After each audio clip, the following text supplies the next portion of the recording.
नमस्कार दोस्तों, कर्म योगा पॉडकास्ट के एक और नए एपिसोड में आप सभी लोगों का बहुत बहुत स्वागत है। हम बात कर रहे हैं अष्टावक्र गीता के ऊपर। इससे पहले हम प्रसंग 1 के सूत्र नंबर 4 के ऊपर बात कर चुके हैं। अगर आप लोगों ने अभी तक पुराने एपिसोड्स नहीं देखे हैं तो डिस्क्रिप्शन में प्लेलिस्ट का लिंक है, आप वहां पर जाकर पुराने एपिसोड्स देख सकते हैं।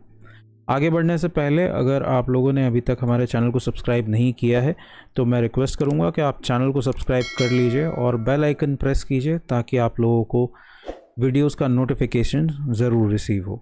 और साथ ही साथ इस चर्चा का भाग बनने के लिए इस एपिसोड को अंत तक ज़रूर देखिए। अब बात करते हैं हम सूत्र नंबर 5 की। प्रसंग है 1।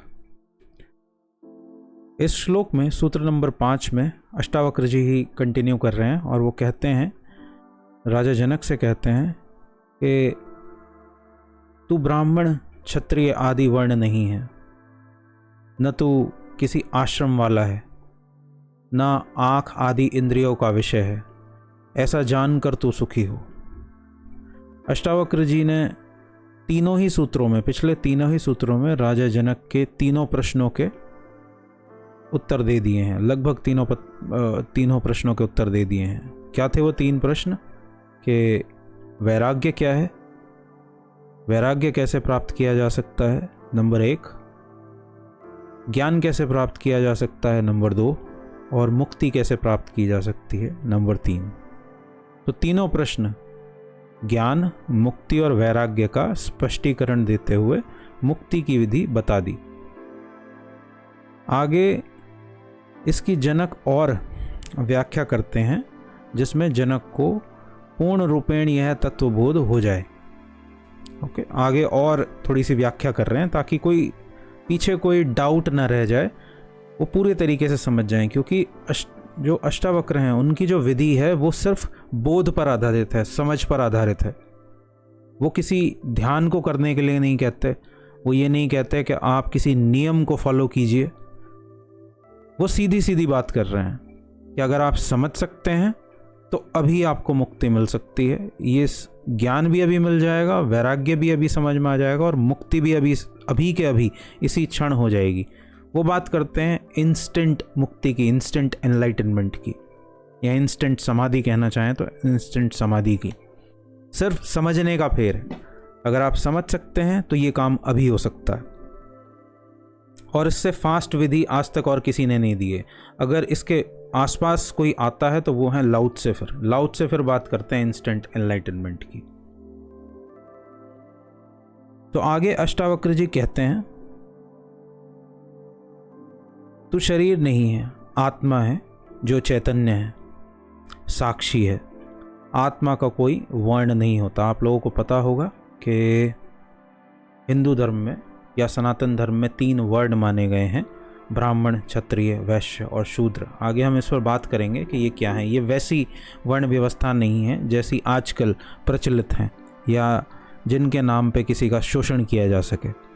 आपको समझ में आएगा कि जब अष्टावक्र जी इन 4 वर्णों की बात करते हैं तो वो किस चीज़ की तरफ इशारा कर रहे हैं। जस्ट अभी के लिए आप सिर्फ मेरे साथ रहिए।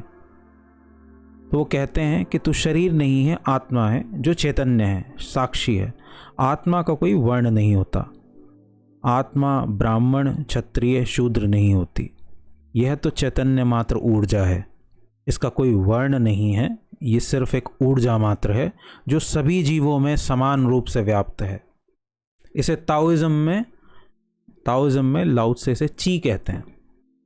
ची, जो ताओइज्म ची की बात करता है, वो यहाँ पर कह रहे हैं कि ये एक ऊर्जा मात्र है जो सभी जीवों में समान रूप से व्याप्त है। यह आत्मा न तो किसी वर्ण वाली है और ना आश्रम वाली है। इसके ऊपर ना तो आप किसी वर्ण व्यवस्था को बिठा सकते हो, ना ही किसी आश्रम व्यवस्था को बिठा सकते हो। सनातन धर्म के अंदर 4 आश्रम भी बताए गए हैं। कौन कौन से? ब्रह्मचर्य, गृहस्थ, वानप्रस्थ एवं संन्यास। तो ब्रह्मचर्य गृहस्थ होने की तैयारी है, गृहस्थ तैयारी है वानप्रस्थ होने की, और वानप्रस्थ तैयारी है संन्यास में जाने की। ये काइंड ऑफ एक तरीके से प्रोग्रेशंस हैं, आप इन्हें लेवल्स मान सकते हैं। बट अष्टावक्र इन्हें सीधा सीधा पूरी तरीके से रिजेक्ट कर देते हैं। वो वर्ण को भी रिजेक्ट कर देते हैं और आश्रम व्यवस्था को भी रिजेक्ट कर देते हैं। वो क्या कहते हैं कि यह आत्मा ना तो किसी वर्ण वाली है और ना आश्रम वाली है, ना ही इसकी कोई जाति है, ना इसका कोई लिंग है। ना इसकी कोई जाति है, ये किसी जाति संप्रदाय से भी बिलोंग नहीं करती है, और ना ही इसका कोई लिंग है, ना ये मेल है ना फीमेल है। हटा दिया, क्योंकि जाति हो, संप्रदाय हो, लिंग हो, वर्ण व्यवस्था हो या आश्रम हो, ये सब किस पर निर्भर करती हैं? शरीर पे। ये सब शरीर से जुड़ी हुई बातें हैं। और इससे पिछले सूत्रों के अंदर उन्होंने सीधा सीधा ये बोला है कि अगर आप अपने शरीर से अपनी आइडेंटिटी को जोड़ते हो, अपनी बॉडी से अपनी आइडेंटिटी को जोड़ते हो, तो यही आपके बंधनों का कारण है, यही आपके कॉम्प्लेक्सेस का कारण है। तो इसीलिए वो फिर से इसको क्लियर करने के लिए बोल रहे हैं कि शरीर से जुड़ी हुई जितनी भी चीज़ें हैं, वर्ण व्यवस्था हो गई, आश्रम व्यवस्था हो गई, जाति हो गई या लिंग हो गया, ये सब क्या हैं? ये सब शरीर से जुड़ी होती हैं। ये सब शरीर से जुड़ी हुई चीज़ें हैं। तो इनमें से कोई भी आत्मा नहीं है। ना तो इसका कोई वर्ण है, ना इसका कोई आश्रम है, ना इसकी कोई जाति है, ना ही इसका कोई लिंग है। ये चार आश्रम यानी ब्रह्मचर्य, गृहस्थ, वानप्रस्थ एवं संन्यास, ये पुराने आश्रम हैं। आज के समय पे तो अब इनका कोई इस्तेमाल नहीं रहा, लेकिन पुराने ज़माने में इनको फॉलो किया जाता था सनातन धर्म के अंदर। इनके हिसाब से ये बेसिकली एक समाज की एक व्यवस्था थी, सोसाइटी का एक ऑर्डर था ये मेंटेन करने के लिए, ताकि आप संन्यास की तरफ जा सके, मुक्ति की तरफ जा सके। तो ये चार आश्रम भी आत्मा के नहीं हैं, क्योंकि ये चार आश्रम भी कौन फॉलो करता है? शरीर ही फॉलो करता है। आत्मा ना करता है, ना भोगता है, ना भोग्य विषय है। ना तो ये कुछ करती है, ये ना तो ये करता है। तो अब ये करता नहीं है तो इससे कोई कर्म भी नहीं निकल सकता। ना ये भोगता है, अब ये क्योंकि करता नहीं है तो भोगता भी नहीं है। और ना ही ये विषय है, यानी भोगे जाने वाली कोई चीज़। ओके, कर्ता का विषय क्या होता है? भोग्य विषय, यानी कोई ऑब्जेक्ट भी नहीं है ये जिसे भोगा जा सके। इन तीनों से परे असंग, निराकार और विश्व का साक्षी मात्र है। ये असंग है यानी अकेला है, इसका कोई और संगी नहीं है, ये अकेला है। निराकार है, इसका कोई आकार नहीं है, इसे आप आकार में नहीं बांध सकते। और विश्व का साक्षी मात्र है। ये इस पूरे ब्रह्मांड का, जब विश्व कहा जा रहा है तो पूरा ब्रह्मांड इसमें आ जाता है कि ये इस पूरे ब्रह्मांड का साक्षी, विटनेस ऊर्जा है। ये बस जो हो रहा है उसे होते हुए देखती है, जज नहीं करती कि अच्छा हो रहा है या बुरा हो रहा है, बस ये उसे देखती है, ऑब्जर्व करती है। साक्षी होने का मतलब क्या है? ऑब्जर्वेशन मोड में आ जाना, ऑब्जर्व करना किसी चीज़ को, एक वैज्ञानिक की तरह, एक साइंटिस्ट की तरह। एक साइंटिस्ट जब ऑब्जर्वेशन करता है तो वो ये नहीं देखता कि अच्छा हो रहा है या बुरा हो रहा है, वो क्या देखता है? जो हो रहा है बस उसे वो ऑब्जर्व करता है कि ऐसा हो रहा है। बाद में देखेंगे, बाद में हम इसकी बात करेंगे कि ये अच्छा है कि बुरा है, ये क्या है, कि इसका स्वभाव है क्या है। और ये अच्छा और बुरा बेसिकली ये जो निकल के आता है, ये आपके माइंड से निकल के आता है। अच्छे और बुरे की जो भाषा है वो माइंड की, मन की भाषा है। आत्मा की कोई भाषा नहीं है, इसीलिए आत्मा किसी को अच्छे या बुरे के रूप में नहीं देखती। आत्मा इसीलिए साक्षी है क्योंकि उसकी भाषा अच्छे बुरे की है ही नहीं, अच्छे बुरे की भाषा मन की है। सो इन तीनों से परे असंग, निराकार और विश्व का साक्षी मात्र है, केवल दृष्टा है, सिर्फ देखने वाला है। अष्टावक्र जी जनक से कहते हैं कि तू वही आत्मा है। कौन सी आत्मा? जो साक्षी मात्र है और जो दृष्टा है, तू वही आत्मा है। ढूंढिए अपने अंदर। ये अष्टावक्र जी आपको विधि बता रहे हैं अभी जानने की कि आपके अंदर कौन है जो सिर्फ साक्षी मात्र है और जो दृष्टा है। आपको साक्षी और दृष्टा हो जाना है अपने अंदर होने वाली हर एक चीज़ का।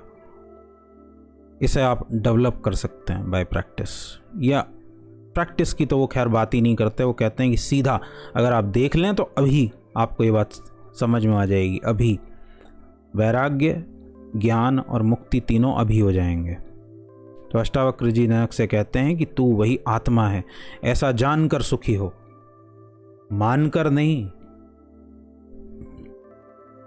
ये समझो इस बात को, वो ये नहीं कह रहे हैं कि तू ऐसा मान ले, मेरी बात को मान ले, मैं कह रहा हूँ, मैं तेरा गुरु हूँ, तू मान ले, ऐसा नहीं है। वो कह रहे हैं कि तू ऐसा जान, देख अभी ऐसा कि ऐसा हो रहा है, कि तू सिर्फ दृष्टा मात्र है। जब क्योंकि तू दृष्टा मात्र है इसलिए देख के सब कुछ हो रहा है, इस शरीर के अंदर भी और इस शरीर के बाहर भी सब कुछ अपने आप हो रहा है। तू सिर्फ दृष्टा मात्र है इस सब का, और ऐसा जानकर सुखी हो, ऐसा जानकर तू सुखी हो जा। क्योंकि ये वर्ण व्यवस्था, अब आगे वो बताते हैं कि वर्ण व्यवस्था है किसके लिए असल में, इसका राज वो खोलते हैं यहाँ पर। क्योंकि ये वर्ण व्यवस्था आश्रम व इंद्रियों के विषय हैं, आत्मा के नहीं है। ये किसकी बात कर रहे हैं? इंद्रियों के विषय। इंद्रियां कहाँ पर होती हैं? शरीर में लगी होती हैं। तो ये बेसिकली किसका, कौन इसकी बात करता है? जो शरीर से आइडेंटिफाइड है, जो अपनी बॉडी आइडेंटिफाइड, जो बॉडी से आइडेंटिफाइड है, वो सिर्फ इंद्रियों की या वर्ण व्यवस्था की या फिर आश्रमों की बात करता है। आत्मा इनकी बात कर ही नहीं सकती। जो आदमी ये समझ जाएगा कि मैं आत्मा हूँ,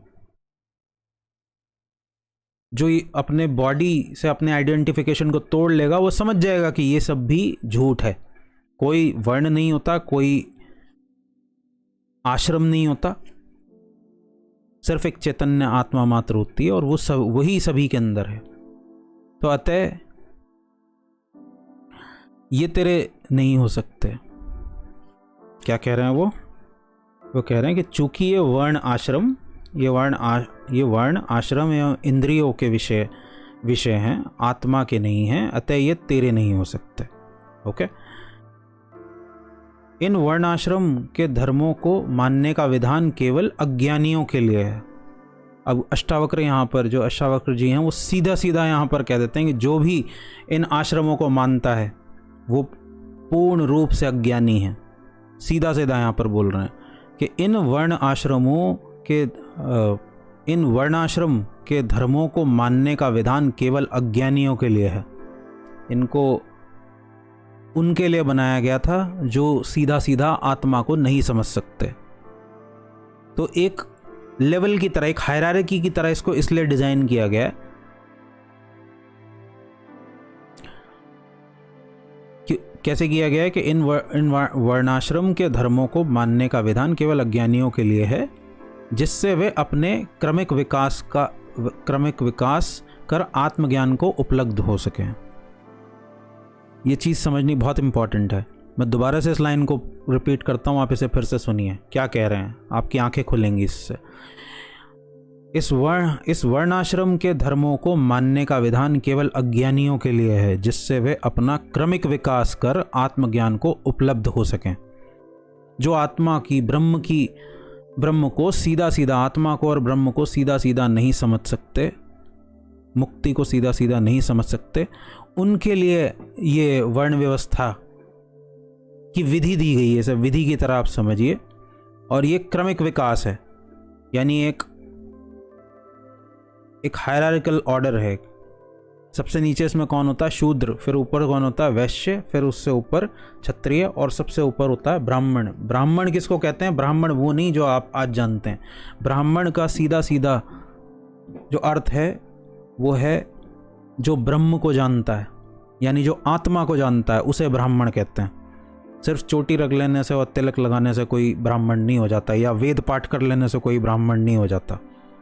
क्योंकि अष्टावक्र जैसे जो ज्ञानी हैं, वो जो किताबें रट लेते हैं उन्हें ज्ञानियों की श्रेणी में नहीं रखते। ज्ञानी उनकी श्रेणी में टॉप पे आते हैं।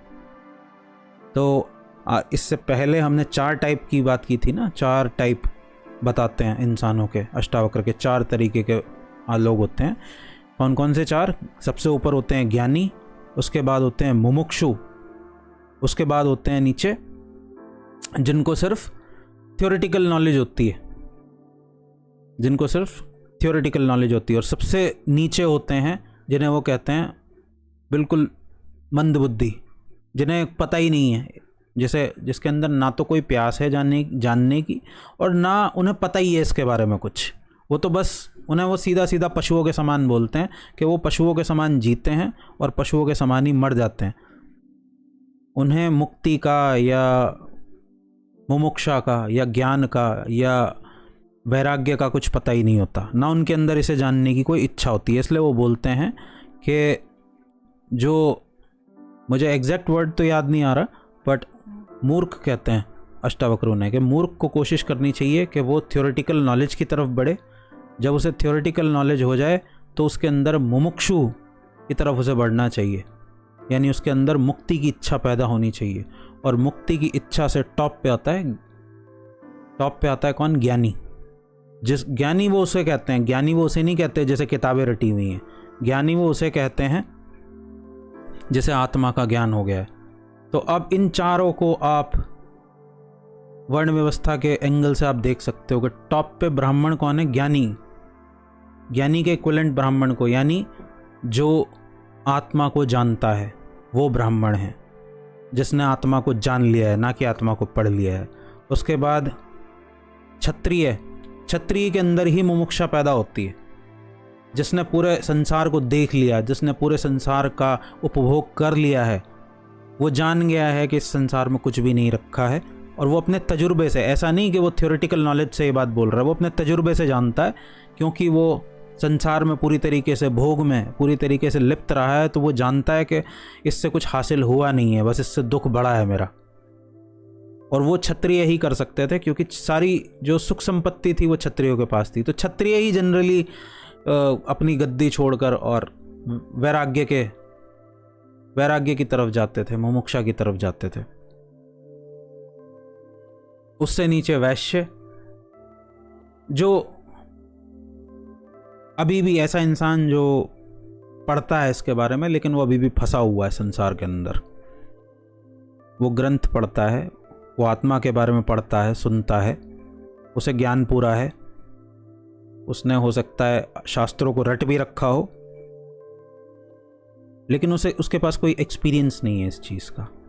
उसे पता सब कुछ है कि आत्मा का स्वभाव कैसा होता है, ब्रह्म का स्वभाव कैसा है, वैराग्य क्या होता है, लेकिन कभी उसने वैराग्य को एक्सपीरियंशियली महसूस नहीं किया, इसको अप्लाई करके नहीं देखा, इस ज्ञान का कभी उसने इस्तेमाल नहीं किया। और सबसे नीचे शूद्र उसे कहा गया है जिसे इन सब की कोई इच्छा ही नहीं है। जैसे शूद्र बेसिकली उसे कहा गया है जिसे मुक्ति का ना तो पता है और ना वो मुक्ति की तरफ जाना चाहता है। ओके, तो इन वर्ण आश्रमों के धर्मों के को मानने वाले का विधान किसके लिए है? केवल अज्ञानियों के लिए है। मैं फिर से इसे रिपीट कर रहा हूँ, जिससे वे अपना क्रमिक विकास कर आत्मज्ञान को उपलब्ध हो सकें। वो जनक को आत्मा के वास्तविक स्वरूप का ज्ञान कराते हुए कहते हैं, क्या कहते हैं? कि तू इसे जान ले और सुखी हो। ऐसा नहीं कि तू मान ले, बस मैं कह रहा हूं कि तू मान ले, नहीं, तू इसे जान ले और सुखी हो जा। इसमें देर होती ही नहीं, बिल्कुल भी टाइम नहीं लगता इसके अंदर। अगर तू समझ गया मैं क्या कह रहा हूं, अगर तू समझ गया है जनक, तो इसमें बिल्कुल भी टाइम नहीं लगता। और ये ऐसी बात नहीं है कि ये सिर्फ राजा जनक के लिए ही है, ये आपके लिए भी है। तो मैं ये आपसे कहना चाहता हूँ कि अगर जो अष्टावक्र कहना चाह रहे हैं, अगर वो आप समझ गए हैं, तो आप कुछ समय नहीं लगेगा, आप अभी के अभी जान सकते हैं। कुछ धर्म कहते हैं यह कलयुग है, यह पंचम काल है, इसमें मुक्ति होगी ही नहीं। कुछ कहते हैं आज से प्रयत्न करना आरंभ करोगे तो 7 जन्म बाद मुक्ति मिलेगी। कुछ कहते हैं अंतिम तीर्थंकर पैगंबर अवतार, अंतिम तीर्थंकर या अवतार आएंगे तो मुक्ति मिलेगी।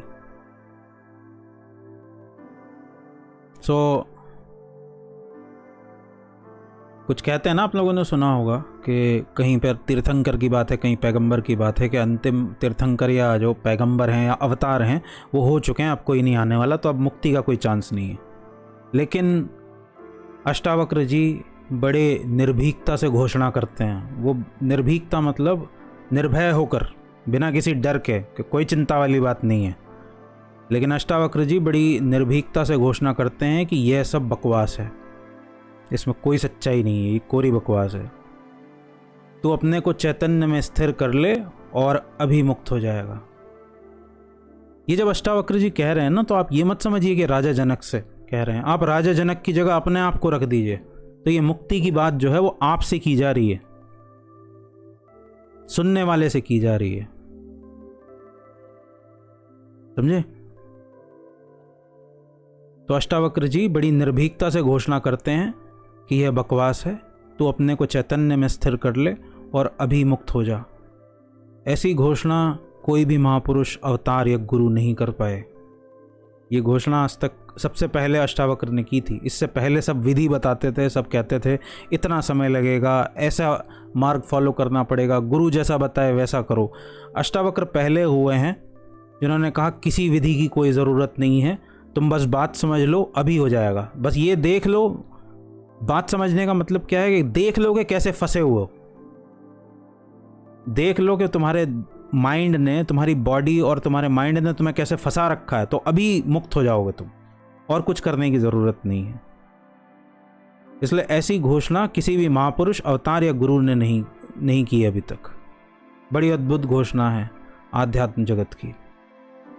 दिया जलते ही उसके प्रकाश जैसे एक क्षण में अंधेरा, उसके प्रकाश से जैसे एक क्षण में अंधेरा गायब हो जाता है, उसी प्रकार आत्मज्ञान के प्रकाश से अज्ञानी अंधकार, अज्ञान रूपी अंधकार एक क्षण में ही विलीन हो जाता है, सारी भ्रांति मिट जाती है।